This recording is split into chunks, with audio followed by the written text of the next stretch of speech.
I'm going to show you how I repaired my cedar fence. It was wobbly and wiggling all over the place when it got really windy out. I thought it was going to crack there right at the bottom. You see how loose that is? I took some basic cement you could get from Home Depot. It's about $8. And I sifted out all the fine rocks, that aggregate right there. And then I got a powder. You're going to put some water in there and make a slurry out of it. And there's the concrete mixture, the slurry. I took it and I shoved it in the hole where that 4x4 is. You're going to see another hole right there. That's where the redhead anchor bolt goes.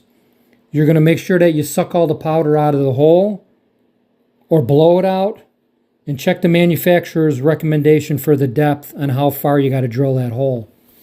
In the left hand is that long piece of metal, that flat stock that's going up against the 4x4. There's the anchor bolt that I'm going to pound into there. And that flat stock that was in my left hand, you could get that at Home Depot. It's 4 inch by 1/8 of an inch by 30 inches. You're going to have to prime that and then coat it with some black Rust-Oleum paint. And also that bracket on the bottom that I used, you're going to prime that as well and then cut it and then paint it with some Rust-Oleum paint. You're going to have to pre-drill the holes. There's the anchor bolt right there. You're going to pre-drill the holes for the stainless steel screws.